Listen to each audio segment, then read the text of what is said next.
Can you see me? Hi everyone, welcome back to my channel. I have something to knit with you today. I hope you can hear me okay. This is my first time actually filming a knit with me style video. The purpose of it is I find when I'm at home and I'm doing like mundane tasks or even just knitting or crocheting, I find that sometimes I like to put things on in the background just to listen to somebody talk. Um, and a lot of the times when I'm doing things like that, it's things like that are unboxings or mukbangs, and I really, really should not be watching mukbangs. I'm trying to discourage myself from doing that because it's harmful to the person doing the mukbang, in my view. But anyway, I thought instead of doing like mukbangs, I have done some unboxings with the Knit Me unboxing subscription, which is the boxing subscription, the knit subscription box that I have. And it's gone miserably poor. I've uploaded two videos. I have another video that I haven't uploaded yet because I wanted to see if I would be able to do this project. And I'm so far having success. The other two projects that came, the September and the September and October boxes, I had more trouble with, especially the October. I had a hell of a time. But this is the November box, and it's a gift bag. And in my video, I've talked about it there too. And it's from a company called Knit Me. And my goal was I was going to open up subscription boxes on YouTube, and then I was going to have like a knit with me as I make the projects. And like I said, the first box I had trouble with. It's all in my error because I'm not the most experienced knitter. I've only been knitting about 5 years. And then the second box I just couldn't. And I think a lot of it had to do with the cast on, because even with this project that I'm working on now, which is the bag,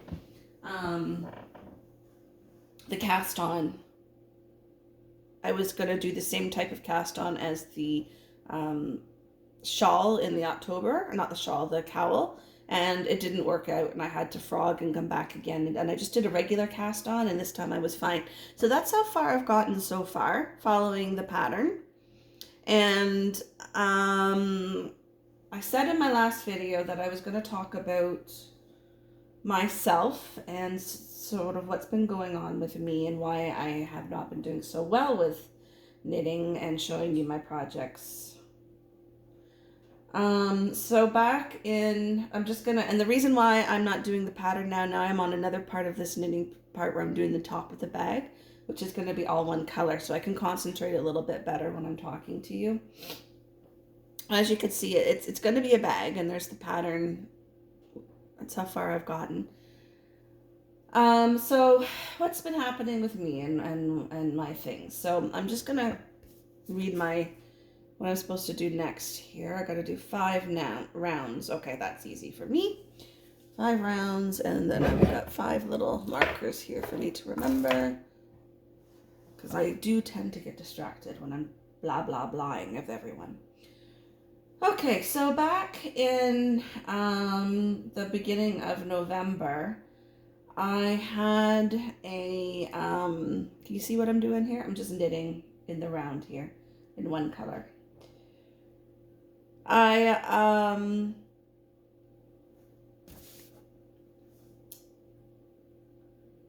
prone to be getting headaches, especially when the weather is really kind of like cloudy and rainy. And back in November, where I live in Canada, things were starting to change. The weather was changing, and we were having days where we were getting a lot of cloudy, heavy, rainy days. And I get migraines with stuff like that. So I ended up having like migraines. I woke up one day and I'm like, oh, my head is just pounding. I'm going to, like, I took some aspirin, I took some Tylenol, things like that. But because of the way the weather was and the barometric pressure, I just passed it off as, oh, that's what's going on. I've just got this migraine. And then the next day, I still had a bit of a headache. Like the Tylenol and stuff was helping, but it was still there. And a lot of the times when I get like really bad migraines, I get pains behind my eyes as well. So I really didn't think too much of it at first. And And then the next day, it was Monday, and I was off from work that day. I'm a nurse, um, and I actually do the swabbing at work for COVID. I do the COVID swabs for the staff and for visitors. Anyway, I'll get into the relevancy of that after. So I called into work and said, hey, listen, because at my job, if you have any symptoms whatsoever, you don't come in. Of the virus, I don't think I'm allowed to say what it is, the COVID-19 virus. You don't come in, you just call in. So I called in and they said, well, go get swabbed. So I live quite a ways from my work, but there's a testing center near me at the local hospital. So I went to the local hospital. I had to book an appointment and I had my COVID swab done. But unfortunately, because the swab at the testing center, it's only open every other day. So I called in Monday. Tuesday, the swab center was closed. And then Wednesday, I booked an appointment to go in. And I got swabbed Wednesday.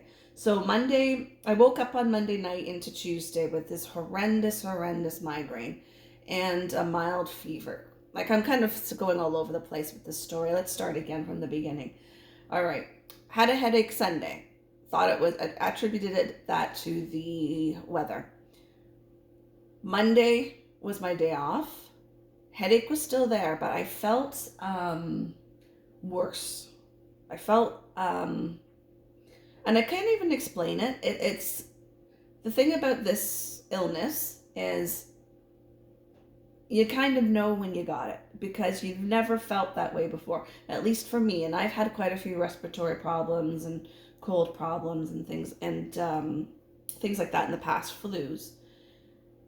And for people that are saying, oh, it's like a flu, it's like a cold, but it's not. To me, it wasn't. Like, I knew something was off.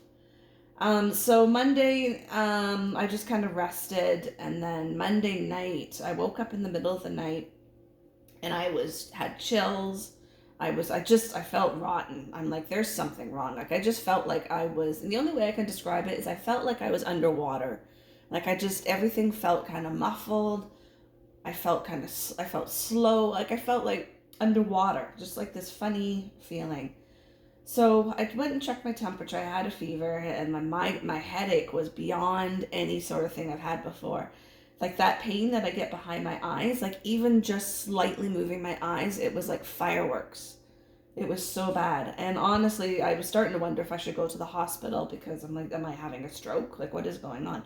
But because of the fever, I'm like, oh, I bet you I've got it. So I called into work. Monday night into Tuesday, I called into work. And then Tuesday, I just slept. I slept the whole day. And I woke up on Wednesday and went and had my swab done. I think it was around 10:30 in the morning.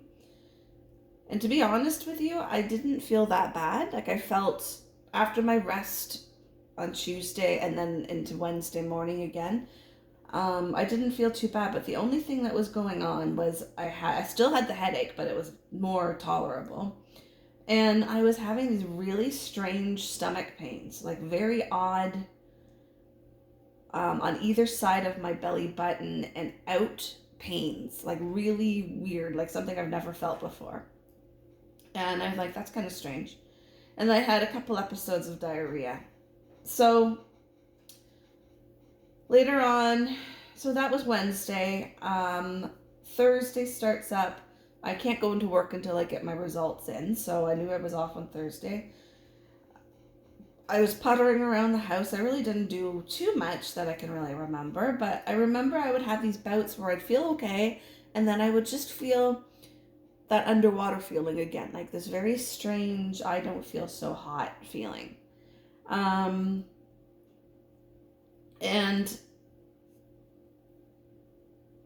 I remember thinking, I love to have baths. I'm thinking, you know what? Like, I kept getting chills, and I'm thinking, I don't know what this is. And in the back of my mind, I kept thinking, I bet you I've got this virus, right? But I'm like, whatever. Like, I hear you get really sick. I hear you get, like really ill. And all the cases that I've seen, people have been very ill. And I'm thinking, I feel not too bad. I just feel strange. And then towards the afternoon, I'm like, okay, I'm going to go have a bath because I kept getting chills. Now, when I was in the hot, like I had a hot bath. So I was in the hot bath and I could not get warm. And I was like just shivering and shivering in the bath and feeling like I just strange, dizzy, out of it, foggy, underwater feeling. And then it would go away. And then it would come back. And then it would go away. And when it hit, each time it hit, it would get worse. So actually, ironically, I was in the bath when public health called to tell me I tested positive and to start isolating immediately. So initially, I freaked. But I did my best to kind of hold it together. I had that one split second when she said you're positive that I wanted to fall apart and start crying. Because the first thing you think of is, I'm going to die. I might die. It was only for a millisecond. Like it was there, this feeling of like the world falling out from underneath me. And then I was okay.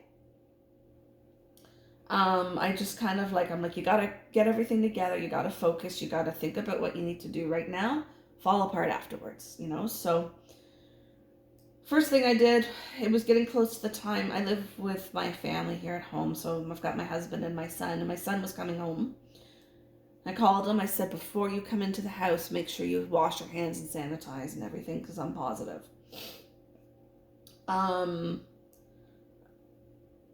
I went and grabbed some stuff from the bathrooms. I grabbed all the things I needed. So I got my my hygiene stuff, my face wash, my everything I needed to keep myself clean, change of clothes, drinks, utensils, plates, cups, all that. I went and grabbed it all and brought it up to my room with me and said, like, these are mine that I'm going to be using for the next 2 weeks while I'm on isolation.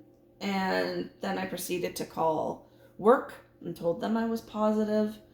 And the funny part, when I was calling work, I wanted to cry.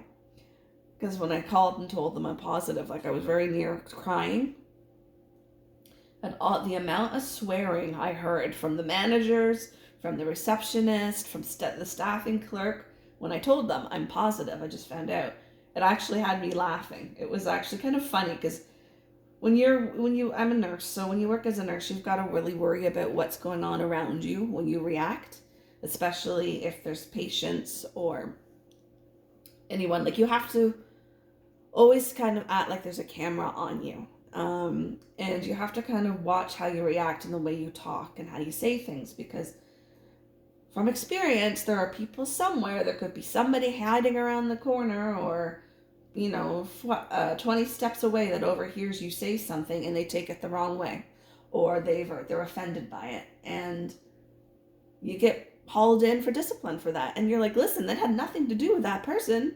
I was just, swearing or whatever, but it's just that reaction. And it's happened. People have done that. There are people in the world who are like that, who will,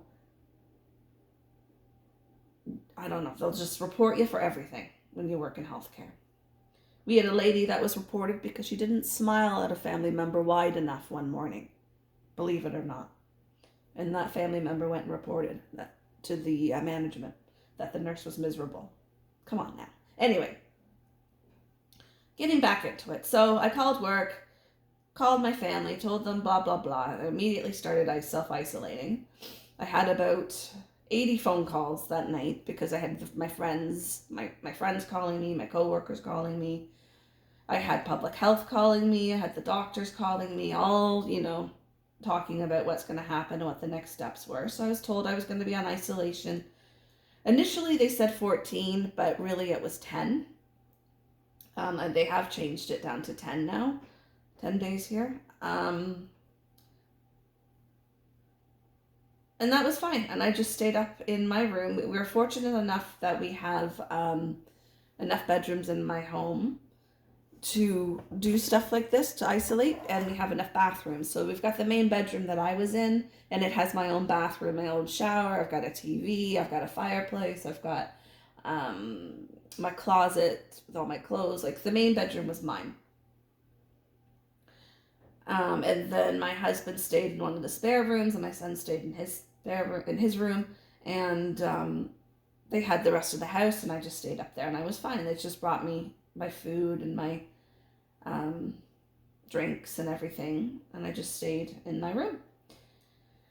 When I was in the room, like when I was on isolation, and once I realized what I really had, I really started understanding the symptoms. So I did have some chest tightness, and I did have a very bad cough. I still have a cough, and I still have chest tightness. The fact that I'm talking this long is actually surprising because I usually can't without getting winded.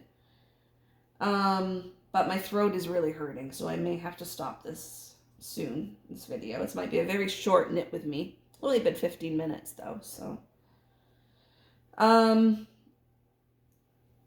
So when I was sick with the virus, I was, so I had the fever. I took Tylenol and Advil. I rotated them. I took zinc. I took vitamin D and vitamin C.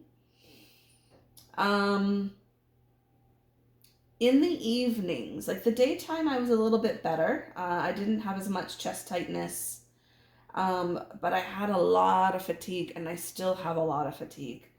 Like just getting up to go to the bathroom had me crying because I had no energy to get up and go to the bathroom.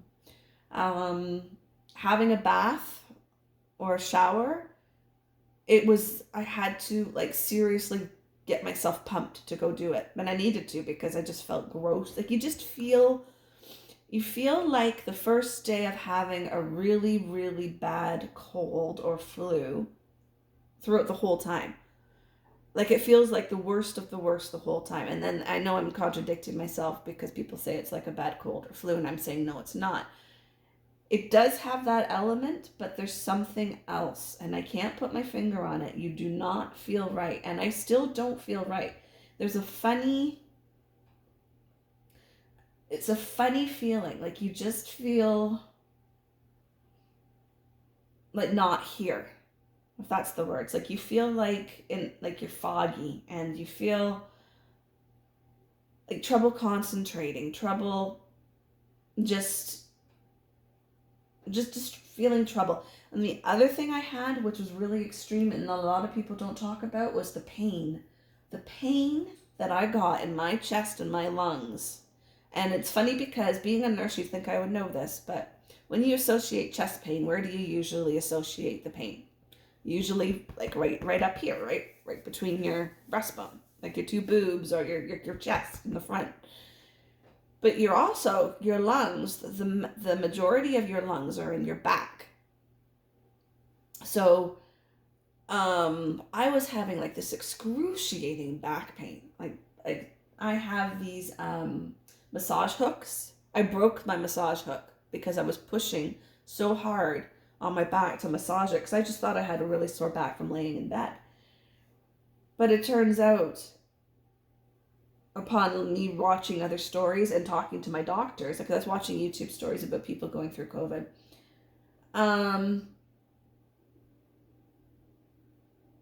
the back pain in the back is actually your lungs and the virus in your lungs. That is your lung pain. Like that's your lungs hurting. And they said it's best for you to sleep on your stomach versus on your back. Well, I sleep on my stomach anyway. That is like the worst position to sleep in, they tell you, but that's where I sleep, is on my stomach. And but I was still getting these pains, and they were awful. And then the pains in my stomach and the headache, it was just pain. It was pain. And then you add on the fever and the coughing, and then every time I would cough, it was like stars and fireworks behind my eyes the whole entire time. Catching my breath after having a coughing fit, I would go into like almost bronchiospasms, which is where like you'll go cough, cough, cough, and then you go and you can't like bring it in. You're just like your bronchioles and your lungs are spasming. They're not letting in the air. They're not relaxing enough. So you do this like noise to try and catch your breath, and it's frightening because you feel like you can't breathe. I would get that after a coughing fit, and I still do. When and like I know I'm sitting here talking and I sound pretty healthy and okay, but I'm still having symptoms. It's been since the middle of November, and I'm still having very bad fatigue, especially at night. I'm having bad coughing, especially at night. Headaches are continuing. I've actually got a headache now. Trouble talking, trouble concentrating. It is one of the worst illnesses I've ever gone through. I do not wish it on anyone. And I really want to say a strong disagreement to people that are waving their hands and going, it's non existent, it's a hoax. And people saying, oh, don't worry about it if you catch it. It's only the elderly that get really sick, or it's the people who are immunocompromised get really sick, which is true, they do. But so do the healthy. And just because I'm healthy and I'm okay, and I'm probably going to be okay, it doesn't mean that I wasn't at risk. I could have been at risk. I could have developed a blood clot in my lung. Anything could have happened.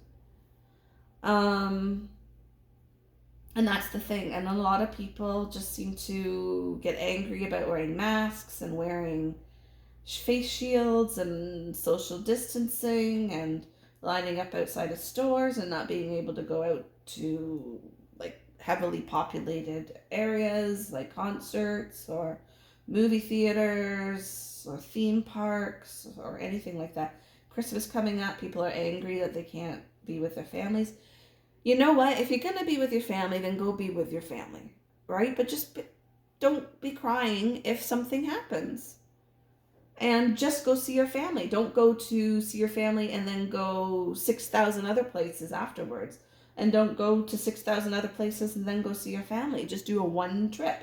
You get up, you get showered, you spend the day with your family for Christmas, go home, get showered, that's it. If that's what you want to do.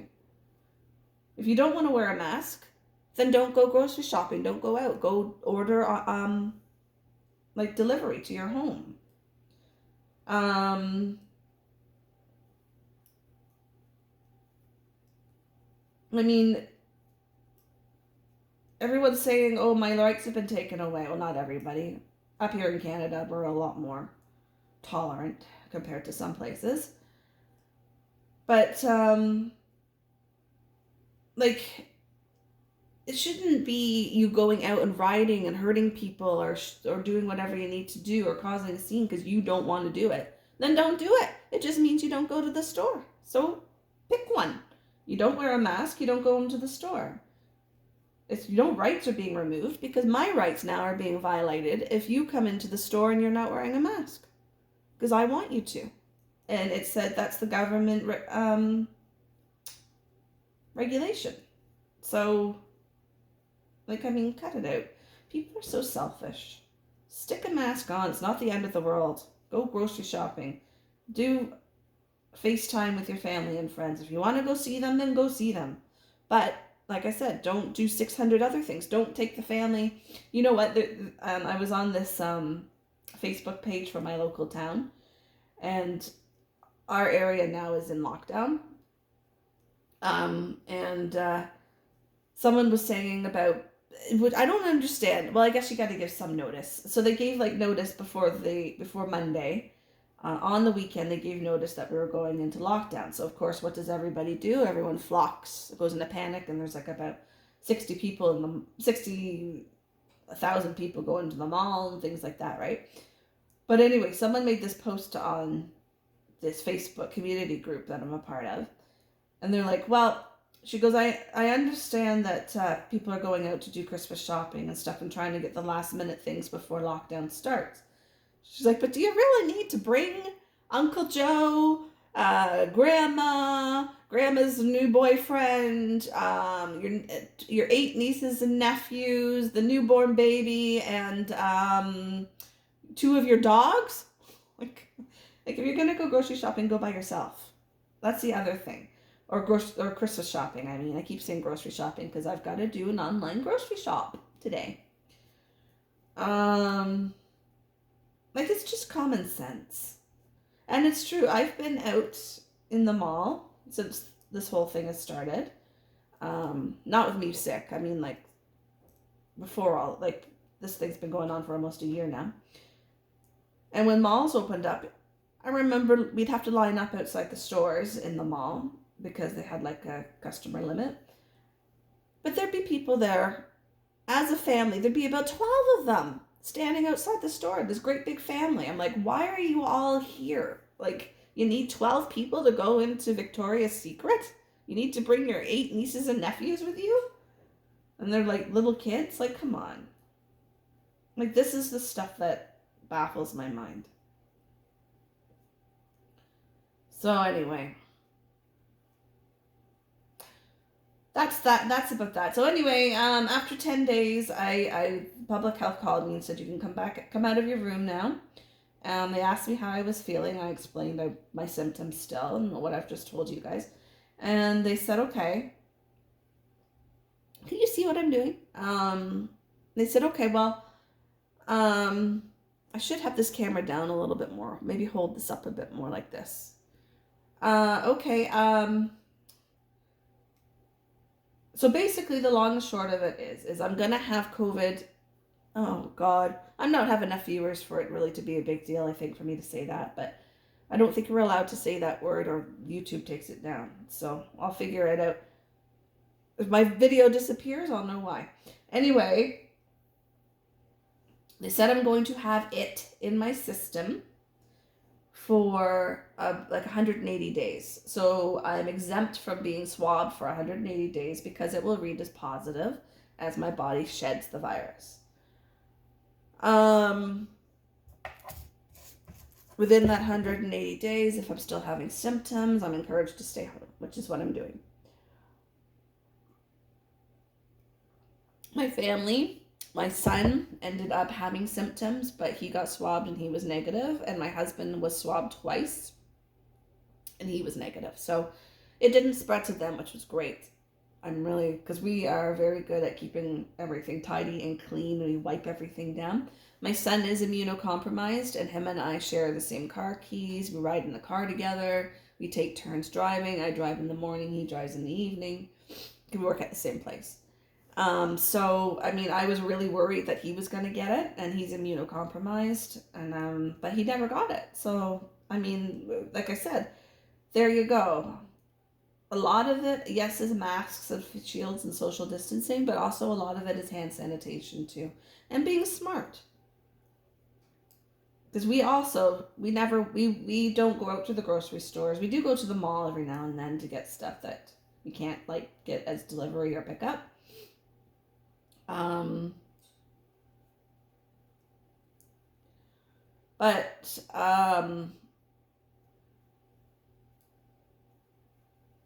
Everything ended up working out okay, and I am going for an MRI on my head because of my headaches in February, and I am also going to talk to the doctor about my chest because I'd like to get a chest x-ray.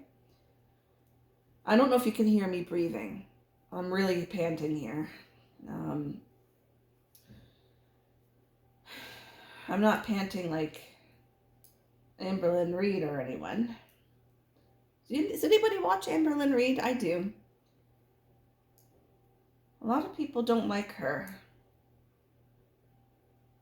I think a lot of people just nitpick over a lot of... I think, just like all of us, she hasn't done a lot of great things. Like, she's made mistakes in life, I should say, just like all of us have. The unfortunate part is she did it for the world to see.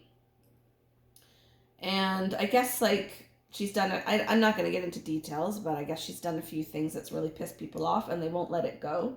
Instead of not watching her, all they do is harass her about these issues nonstop on every video. And go to reaction comments and still talk about the same issue that happened about how many years ago now, right? Like, all these things that happened in the past, and they don't let it go. It amazes me. And this poor girl is just trying to live her life. No matter what she does, all these viewers watch her and bash her over everything.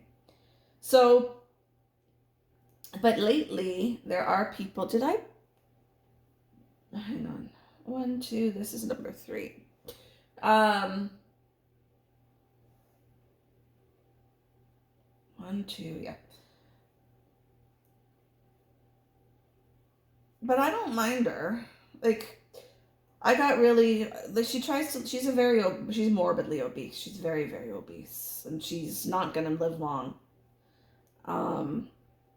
But she keeps going on these like weight loss journeys, and she doesn't stick with anything. And she's like, she won't stick with it, and then a lot of the time she'll blame everybody else but herself for not sticking with it.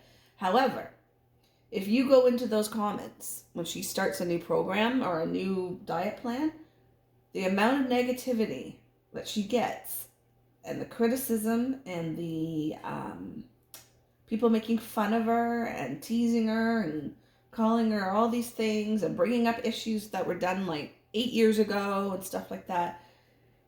Like, no wonder the poor girl doesn't stick with a lot of stuff.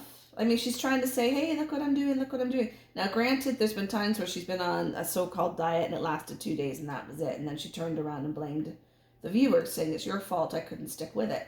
I kind of get with what she's saying, though. Like, if you're trying to do something and no matter what you do, you go into the comments and people are saying things to you like that, no encouragement anywhere, of course you're going to end up saying, I guess I can't do it. Like, there's only so much a person can take. So anyway, but I used to get kind of pissed off with her because she would, like, the newer viewers would be more positive, but I'm talking about these older people, these older viewers that watch her for a while. And why do people keep watching her if they don't like her? Like, I mean, it's just, obviously, there's something holding you to her. You can't be that evil of a person that you just want to watch somebody fail that badly. Like, is your lives that sucky that you have to keep watching her and then bashing every little thing that she does? Like, how does that, like, that does not make you a good person. And there are some reaction channels that are like that, that will bash her over to, like, every little thing. Every little thing. So anyway, as I was saying, I would get annoyed. There was a while back where she was doing some sort of diet, and then she got like really kind of condescending. I think it was the shrimp gate, or no, I don't even think it was shrimp gate. There was something else that happened, and it pissed me off. So I stopped watching her. And I said, I'm not going to watch her anymore. She's not trying. She's just, being like this. But every now and then I would peek in and watch her, and then, like I said, these comments were horrendous and stuff. So, not till a little while ago, there have been some other people now who have, because these reaction channels are getting so crazy, nitpicking over everything. And then she got cancer too. But nitpicking over everything she does also was another reason why I stopped watching even the reaction channels. Like, she would be, oh, I've looked outside and look at these pretty flowers in my garden. And everyone's like, you didn't know there were flowers in your garden? Like, come on! So what? She saw it, she recognized it and said, look at the flowers. Like, oh, I didn't know that flower was there. Do you know how many times I've walked outside and I've seen like stuff growing and I'm like, oh, I didn't know that was there. I had strawberries growing in my backyard. I was digging them up thinking they're weeds, they're strawberries. Like, like, so what? Why does there have to be, for the next 3 weeks, comments in all her videos and all the reaction videos about how she didn't see the flower there before? Like, who cares? Let it go.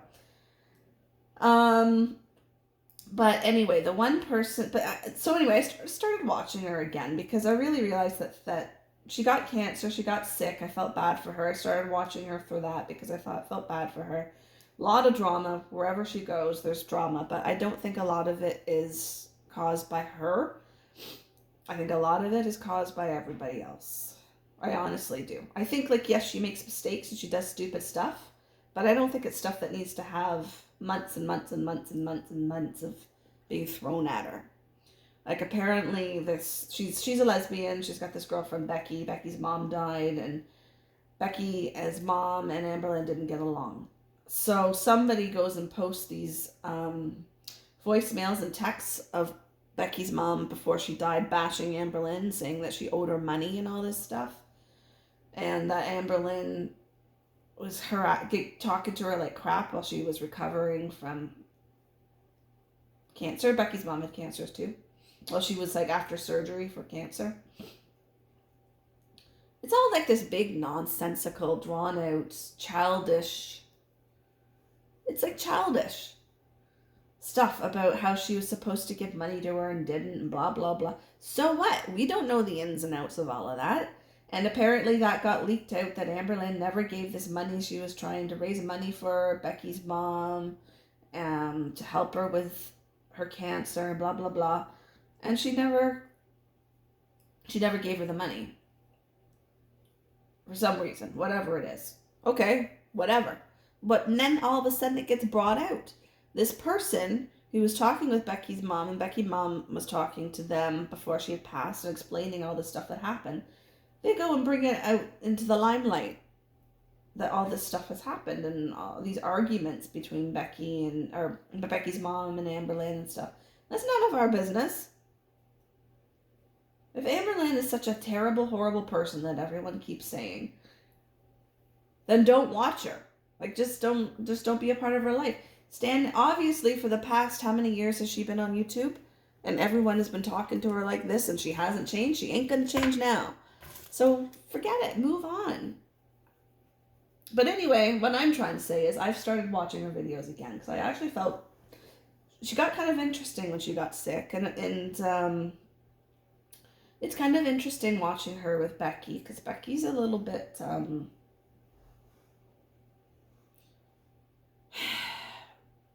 I don't know how I can nicely talk about Becky, but she's a nice girl. I think she's got a good heart. I think she probably was held back a few years in school, if that makes any sense, is what I'm trying to say. She doesn't come across as highly intelligent. She comes across as like a hillbilly, kind of. If you know what I'm trying to say. Anyway, that's the girl that she's dating, and right now they're doing these like Christmas vlogs, and it's them opening up gifts. And like I said, I love to watch stuff like that, people opening up gifts and things like that. I love stuff like that. So I'm just doing the top of the bag now, so it's just 3 rows in the blue. I'm trying to move it a little bit so you can see what I'm doing. I apologize if this video is no good. Everyone just thumbs down it and tell me what else you'd like to see.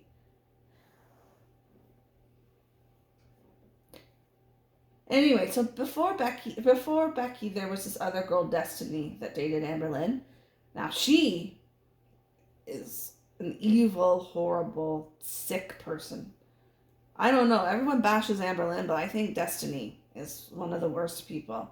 Destiny is this type of person who seems to think, you know, like the people who have those types of personalities where they can like shock you, but it's funny. Like they say things that nobody really wants to say, but make it funny. Kind of like a Melissa McCarthy character in a movie, like in Bridesmaids, or like a Seth Rogen character when he's out with, like, they're just like comments about poop and pee and sex and things like that just kind of like come randomly out in group settings, and everyone usually, when it's in the movies and stuff, it's usually kind of funny because that's the setting of the movie. Or if I don't even know if I'm making sense, but you know what I mean, like, she says these comments and acts this way where she's thinking she's being shockingly funny and that quirky sort of personality. Oh, Destiny's the only type to talk about how she's having a shit on the toilet. You know, like that sort of stuff, right? But really she comes off as like this ignorant, arrogant, egotistical hotshot. Like she's just, I don't know. Like in the most recent video she was in with Amberlynn, she was there for Becky's birthday, and Destiny made some comment like, "Oh, you wish I was Becky," to Amberlynn. Like, just, I don't know. Like, it's hard to, you'd have to watch the videos, and I really don't want to make this into a talking about Amberlynn video. But you know, when there's just people that are like that, and they're not funny, but they think they're funny, and they don't seem to have any sort of awareness of what they're saying or how they're acting and how inappropriate it is. And that is Destiny. And she's been like that in all the videos, really. But the most recent one pissed me off the most. She's just, oh, vile. And I think the thing that really pisses me off about her is she acts like, and this bugs me. This is one of my biggest pet peeves about people, is people who don't realize, like, their surroundings. Like, they don't, and maybe this comes with me saying about being a nurse and how we always have to constantly kind of be watched. Like, you got to be aware of what's going on around you. There's a certain time to say a certain thing. Okay, maybe those Destiny jokes and comments would have been funny, but in a different situation, you know, like, or in a different scenario, or maybe not on a YouTube video. Like, you know what I mean? Like, it's just, and people who are like that, there's a girl that I work with who's very much like that. Like, she's got no self-awareness, and she comes across as someone who's just trying too hard. I don't know, like, not funny, trying to be funny but not funny, and doesn't recognize that she's not funny. Like, she doesn't like, I don't know. And that's what this girl's like at my work. Like, for example, actually no, I'm not even going to talk about that. I'm not going to talk about coworkers and things. But I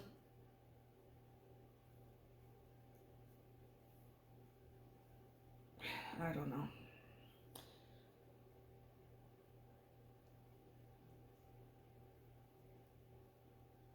You see what I'm doing? I don't know. I feel so bad. I don't think this is a good angle. So anyway, Christmas is coming up, and I don't know what I'm going to do. What's everybody else going to do? I apologize if you can hear me breathing heavy. There's a couple other YouTubers that I watch that I seem to like. And another one is Foodie Beauty, Chantal Marie. She's going through a bit of trouble right now with health as well. And I find a lot of people pick on her too. I kind of get it with Chantal because she says, I'm going to do this, I'm going to do that. And then she doesn't do it. Or she'll do it for like a day and then she doesn't do it. And then she stands there and says, well, it's my life. I can do it with what I want. And you're absolutely right. You're absolutely right. You have that choice. And it shouldn't be up to us to judge you. But having said that, then don't say you're going to do it. Do it for a while, off camera, and then say, hey guys, look what's really working for me. Oh, look, I've lost 20 pounds so far. This is the diet I've been doing for 3 months. I'm going to keep going because it's working. Versus I'm going to go on this diet, and then there's about 10,000 comments telling her about how, oh, you can't do this, can't do that, don't eat sugar, don't eat that, blah, blah, blah, that's not going to work, you're going to fail, you're going to fail, you're going to fail. And of course you're going to fail when you hear that nonstop. Right? So I think that's what she should do. So anyway, she's sick right now with some issues, and she was talking about all the things she's going to do to help herself get better. And I sent her a comment saying, you know what, don't even, just do that on your own for a little while. Like, focus on your health on your own. Talk about if she wants to talk about her health, and I don't know if she would ever watch a video of mine, and I hope she's listening. I doubt she is. But that's my suggestion. Just do you in private until you've got control, until you've got things sorted. Give little updates here and there. Oh, this is what's happening. I'm doing this and that. I'm seeing this doctor. In the future video, I'll tell you more. In the meantime, I want to keep it private. And that's what I would do, honestly. Because, again, and it's the same people who make fun of Amberlynn make fun of Foodie Beauty. And a lot of it, the two of them are very similar with things that they say and do.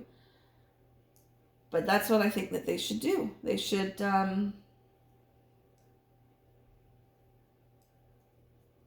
live their health in private until they know things are going well.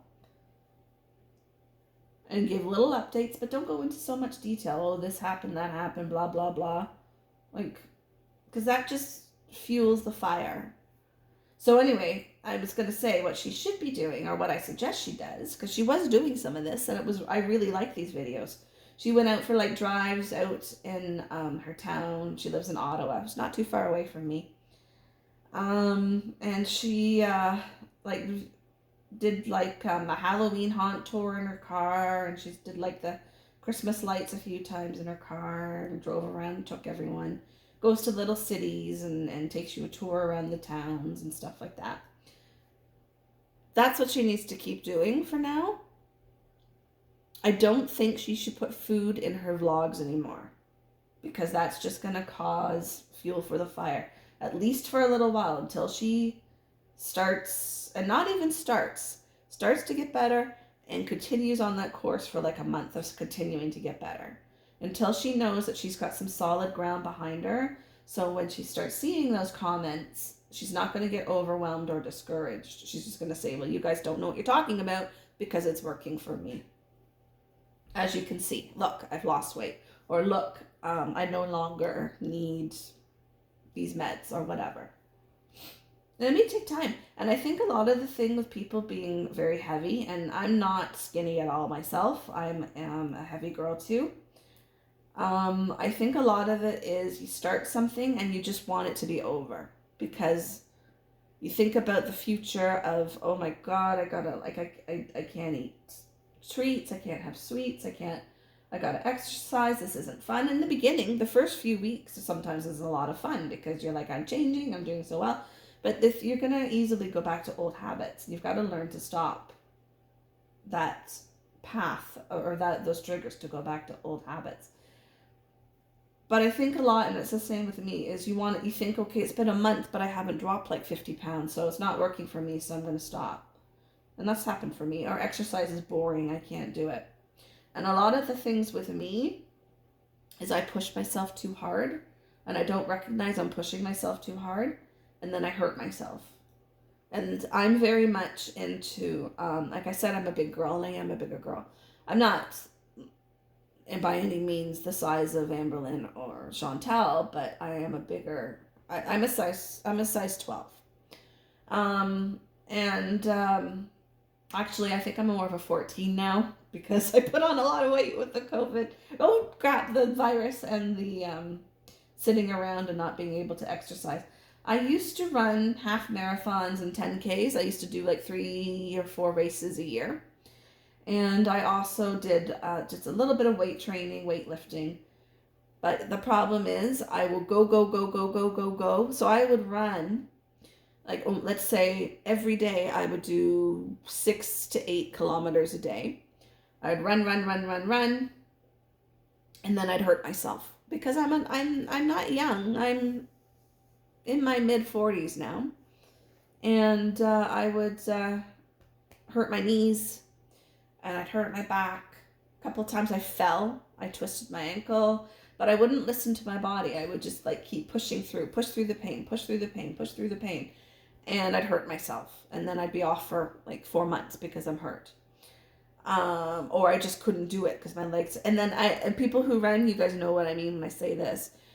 You do really good for running, and then let's say you miss a month or two, you're right back to ground zero, I find, because I used to be able to run 10 kilometers in an hour.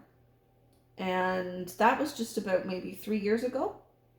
And I was still in my 40s, and I could do 10K in an hour. And I ran that summer, I ran a half marathon on a Saturday, and then I did a 10K the next day. And I did really good. I did really good timing. I think my 10K was an hour, and then my half marathon, I did it in about 2 hours, 10 minutes. Right after the other. And then I came home, I rested, I gave myself a week to rest, went to run the next week, hurt my knee, fell, and I was off. And I was off for about 3 months. Then I started back up with trying to run, do walking. Maybe not 3 months, 6 weeks, let's say. I could barely run a 5K, barely. And that's the way I am now. This summer, I ran, I did like one of those virtual races, and I think it was 60 miles. But not all at once. I did it in spurts. And my fastest I could go this summer was I did 5 kilometers, and I think it was in 32 minutes. which was back to how I used to be. But that was only once. After I did that, I couldn't run for a week because I pushed myself so hard. And that's what I do. That's the problem with me. And same with like when I was doing weightlifting, I could do donkey kicks. I could do, I think it was 180 pounds on a donkey kick. That's how strong my ass was. And I was doing deadlifts. I think I was doing 60 pounds deadlift. And then I hurt myself because I was going so fast. Instead of like doing, I don't even know how long the time period is before you lift weights, to tell you the truth. Like I would go to the gym 3 times a week, sometimes 4. And I would go up, I think, by 10 pounds a week. Or 2. 5 or 10 pounds every week or 2, I think. Which I don't think is that bad. It must have been more, because I remember the guy at the gym telling me, you're going way too fast, you're going to hurt yourself. And I'm like, no, I run. Right? Like running is the only thing that's it makes up for that, right? But yeah, so I'm actually going to try and do a kettlebell class today. I'm thinking at home. I have a kettlebell. Thinking I'm going to do that, but I've lost a lot of motivation because, oh God.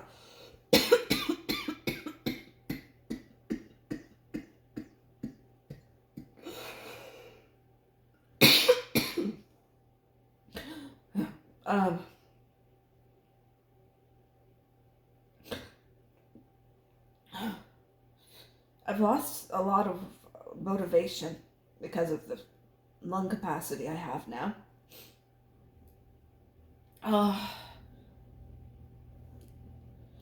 I'm going to do this last row and then I'm going to shut you guys off because I'm having really bad pain in my chest again. Okay. Oh, having freaking spasms. Oh. So anywho, I was thinking maybe I might do some yoga and some thing instead of kettlebell, but I'll try and see.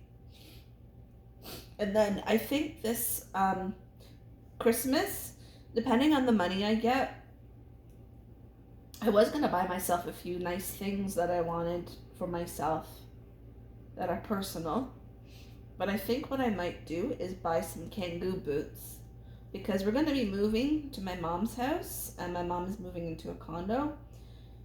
And in my mom's basement, it's not finished right now, but if I get some Kangoo boots, excuse me, I can do Kangoo in the basement.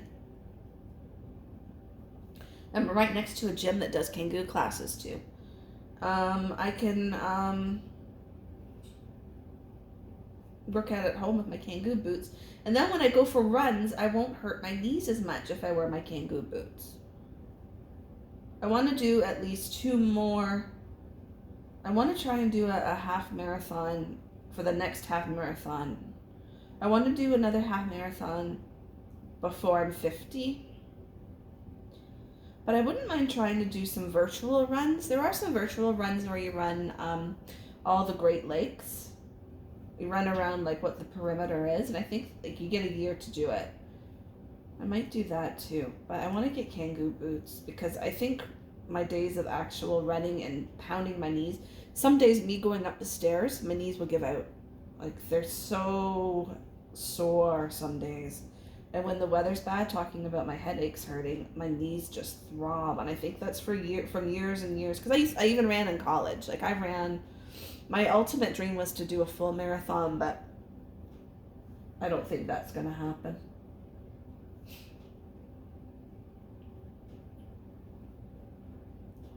But I think if I could Kangoo, I could really get some running behind my belt. I wouldn't mind that, doing a Kangoo run around all the lakes, like virtually. That would be fun. I'll look that up and I'll tell you how many kilometers that is, or miles, depending on where you are in the world. And if anyone's watching this, my last video's only got 3 views, and they're probably like, what the hell is this? And I think one of them was me. Oh, God. Anyway, let me know if anyone watching this is thinking this is the most stupidest thing I've ever seen in my life. What are you doing? And if anyone is watching this and thinks that this is entertaining enough for them to knit along with or clean the house and listen to me talk about things, if you want me to talk about certain things, suggest them into the comments and I will talk about them or give my opinion about them.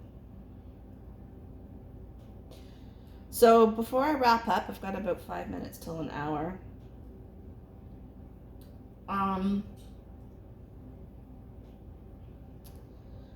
Once again, this kit that I'm doing is a Knit Me subscription box. It's from a young lady named Kelsey in Ontario, Canada. I think she's in Toronto.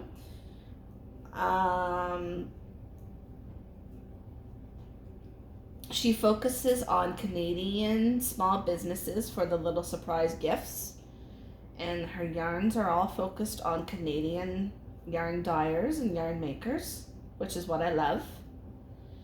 And she has different tiers of her subscription boxes. I have the Wonderland. I think there's the Wonderland, the Adventure, and then there's a kids box. And they're all varying in prices on what you want. Mine's the most expensive because mine is more of an artisan yarn that's hand dyed, and but the other yarns in the other boxes are more acrylic based things you could find more in like a Michael's, I think, but I don't know. I didn't get that box. I got the Wonderland box, and it's a monthly subscription. And you can cancel at any time. My box is, I think it's $45 a month Canadian. And I will definitely, I know I've said that in my other videos, I'm going to confirm it all. And I do confirm it afterwards and then I forget again. But my next video I will, because the Christmas box, the December box is going to be coming very soon. I just got my notice that it got mailed out. The boxes are usually mailed out in the middle of the month. So about the 17th, and then they usually arrive, depending on where you live, at the end of the month. So I got my November box into like the end of November, which is one of the criticisms I have. I think what she should do is have it so it comes in the beginning of the month. So that way, like, you're getting your December box, if it's Christmas themed, in the beginning of December versus after. Because by the time I get it, if I get it by postal services, will be down usually around Christmas. So if I get it even by like December 20th, I mean, it's you know what I'm trying to say? Like, it would be nice to work on my December box in the month of December and have the whole month to do it, and my November box in the month of November. Not I get it like the last few days of November and I'm working on it in December. Does that make sense? But anyway, I mean, that's just being petty, and that's got nothing to really, that's just me being petty. It's just a suggestion. That would be nice. Another suggestion I have as well for this box, if Kelsey is watching, is to, no, you know what, I don't have I was thinking about it and it slipped my mind. This is what I'm talking about with me being sick with the virus I can't say the name of. My memory is going very, like, my concentration and my memory are terrible. All right, that's round 5. So I'm going to shut this off and I will show you the finished product in my next video. It'll probably be when I get the I keep saying the Christmas box. The December box. And once again, I'll show you a little bit up close again. So it is going to be a bag. That's blue is what I did just now. Maybe I'll talk about my knitting history in my next video, so you guys can understand why I struggled with the other boxes, and I'll do a quick review of the other boxes in my next video too. So it's going to turn into a little gift bag. But so far, 10 out of 10 with this one. All the other ones I've had so far, which has been, this is my third box. The first two were a little bit too advanced for me. But this one is okay. I'm going to try again the October box, which was the orange cowl with the lace leaf pattern. But I'm not going to do the cast on they suggested, which was the Icelandic cast on. I'm just going to do my cast on, which is the standard cast on.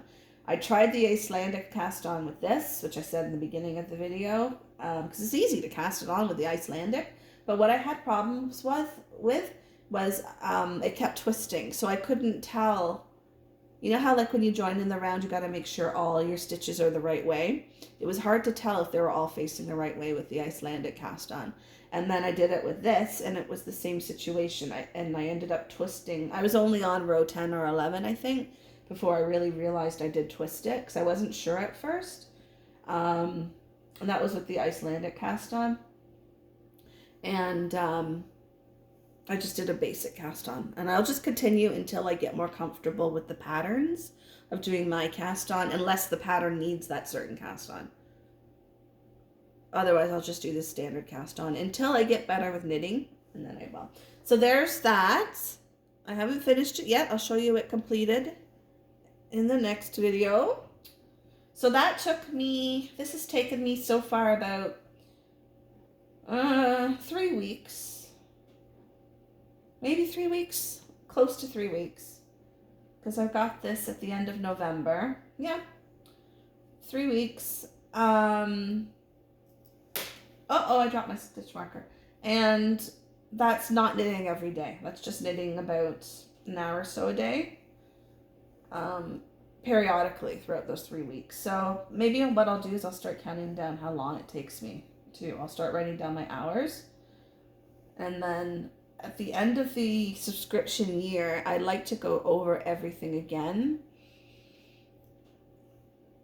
I have lost one of the patterns for the pillow and I think I lost the pattern again for the leaves, the leaf cowl. But I want to keep the patterns. She sends you a PDF if you lose the pattern like I did. And you can get the PDF on her site. But there's the, and I apologize for it being backwards. Oh, come on, focus. There's the bag, what it's going to look like when I'm finished. Okay, Merry Christmas, everybody, if I don't see you before then. I may do a quick, very quick, this is the bag completed if I do get it done before the December box comes in. But if not, everyone have a wonderful Christmas and Happy New Year, and please stay safe. Please comment below and like this video if you like hearing what I had to say, and give me any suggestions on my knitting angles. For personal reasons and just because of my profession, I don't want my face, like you to see who I am. So I'm not going to be doing like any face, like who I am, showing my face in these videos. It will be more of like lap shots. And I'm filming on my phone. I don't have a professional camera because I'm not a professional YouTuber. I'm just trying to give background video noises talking about things, or doing like a knit with me, hoping to give somebody who's looking for someone just to sound like there's someone in the room with them while they're knitting or cleaning. That's the goal, and for me to show you my knitting progress. So in my next video, I'll just talk to you about my knitting history. We'll go from there, okay? When I'm doing a project. Okay, everyone take care. And I don't have any sort of official greetings or endings, so that's it. Thank you everyone so much. Bye-bye.